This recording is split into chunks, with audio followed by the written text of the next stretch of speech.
بسم اللہ الرحمن الرحیم۔ ہمارے حضور صلی اللہ علیہ وسلم پر جادو کا اثر۔ مدینہ میں ایک جادوگر تھا جس کا نام لبید تھا۔ ایک بار مدینہ کے بہت سے یہودی اس جادوگر کے پاس آئے اور کہنے لگے کہ اے لبید، تم تو دیکھ ہی رہے ہو کہ یہ محمد کیسے اپنے دین کو پھیلاتے جا رہے ہیں۔ ہم لوگوں نے بہت کوشش کی کہ محمد پر جادو کر کے انہیں ان کے کام سے روکیں، لیکن ہم اس میں کامیاب نہ ہو سکے۔ اس لیے اب ہم سب تمہارے پاس آئے ہیں تاکہ تم کچھ پیسے اور اشرفیاں لے کر محمد پر جادو کر دو۔ یہ سن کر اس جادوگر نے کہا کہ ٹھیک ہے، میں اس کام کے لیے تیار ہوں۔ اس زمانے میں ایک یہودی کا لڑکا ہمارے حضور صلی اللہ علیہ وسلم کی خدمت کیا کرتا تھا۔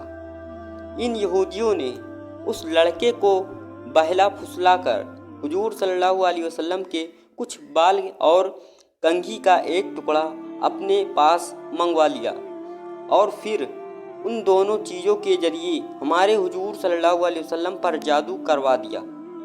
کہتے ہیں کہ ہمارے حضور صلی اللہ علیہ وسلم پر وہ جادو لبید جادوگر کی لڑکیوں نے کیا تھا۔ انہوں نے ایک دھاگے میں گہرا کر کانٹے لگا کر ان پر جادو کیا اور پھر انہیں کھجور کی ایک لکڑی میں رکھ کر دور جنگل کے ایک کنویں میں ڈال دیا۔ ہمارے حضور صلی اللہ علیہ وسلم پر اس جادو کا اثر وہ ہوتا ہے کہ حضور صلی اللہ علیہ وسلم اپنے آپ کو باندھا ہوا محسوس کرتے تھے، اور کسی کام کے بارے میں یہ خیال ہوتا تھا کہ وہ کام تو میں کر چکا ہوں، لیکن ابھی وہ کام نہ کیا ہوتا ہے، اور وہ کام کر چکے تھے اس کے بارے میں خیال آتا ہے کہ ابھی میں نے کام نہیں کیا ہے۔ لیکن ان سب کے باوجود جادو کا جو اثر تھا وہ بس آپ کے جسم پر ہی ہلکا پھلکا تھا۔ نبوت میں اس کی وجہ سے کبھی ایسا فرق نہیں پڑا کہ جادو کی وجہ سے آپ نے کوئی غلط بات کہی ہو یا قرآن کی کوئی آیت بھول گئے ہیں۔ ایک بار ہمارے حضور صلی اللہ علیہ وسلم حضرت عائشہ کے گھر پر موجود تھے۔ آپ نے خوب دعا کی اور اس کے بعد آپ کو نیند آ گئی اور آپ سو گئے۔ سو کر جب اٹھے تو حضرت عائشہ کے کہنے لگے کہ اے عائشہ، اللہ نے ہماری دعا سن لی ہے۔ حضرت عائشہ نے پوچھا کہ کون سی دعا اے اللہ کے رسول؟ حضور صلی اللہ علیہ وسلم نے فرمایا کہ ابھی خواب میں میرے پاس 2 فرشتے آئے تھے۔ ان میں سے ایک نے دوسرے سے کہا کہ اے محمد کو کیا ہوا ہے؟ تو دوسرے نے جواب دیا کہ ان پر جادو کیا گیا ہے۔ پہلے فرشتے نے پوچھا کہ کس نے جادو کیا ہے؟ تو دوسرے فرشتے نے جواب دیا کہ مدینہ کے ایک جادوگر نے ان پر جادو کیا ہے۔ پہلے فرشتے نے پوچھا کہ کس چیز پر جادو کیا ہے؟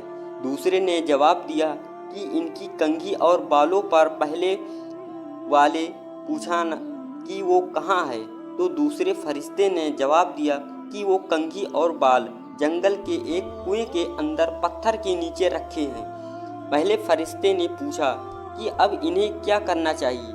تو دوسرے نے جواب دیا کہ اس کنویں کا پانی نکال کر اس پتھر کے نیچے سے وہ بال اور کنگھی کا ٹکڑا نکال جائے تو ان پر سے جادو کا اثر ختم ہو جائے گا۔ پھر حضور صلی اللہ علیہ وسلم نے کچھ صحابہ اکرام کو جنگل کے اس کنویں کی طرف بھیجا کہ جس کے بارے میں ہمارے حضور کو خواب میں بتایا گیا تھا کہ اس کنویں میں آپ کے بال اور کنگھی پر جادو کر کے ڈالا گیا ہے۔ ان سارے صحابہ اکرام نے کنویں کا پانی نکالا اور جو جگہ بتائی تھی اس جگہ سے کنگھی اور بال نکال کر ہمارے حضور صلی اللہ علیہ وسلم کے پاس پہنچے۔ حضرت جبرائیل علیہ السلام نے ہمارے حضور صلی اللہ علیہ وسلم کو بتایا کہ سورہ فلق اور سورہ پڑھ کر آپ ان میں سے ایک گانٹھ جائیں۔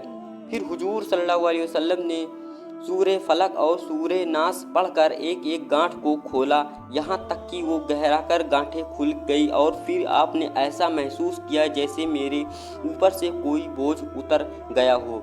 ان سب کے